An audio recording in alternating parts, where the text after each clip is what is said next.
Bienvenue chez De Perron, une maison née en 1896. Elle était à l'origine une blanchisserie, un lavoir public.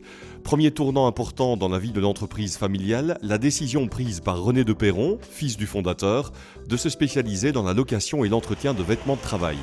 On a presque changé de métier tout en restant des blanchisseurs, mais nous ne faisions plus vraiment que de l'entretien de vêtements de travail.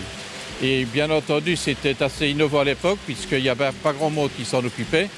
Et mon père a eu cette excellente initiative de le provoquer.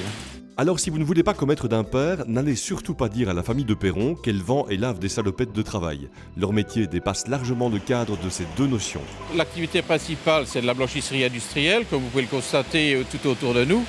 Mais également, nous avons différents départements, dont la vente de matériel de protection individuelle, des chaussures, des gants, des casques, tout en quelque sorte, tout ce dont les entreprises ont besoin au quotidien et que nous fournissons, étant donné que nous desservons environ plus de 3500 sociétés sur la semaine, et ça nous permet d'être impliqués partout en Wallonie.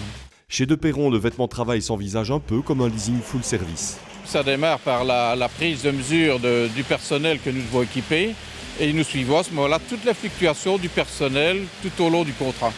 Résumons-nous, chez De Perron, on vend, on entretient, on répare, on remplace et on contrôle les vêtements de travail, et ce, dans un vaste espace de 23 000 m² où ils sont partout, des sols au plafond.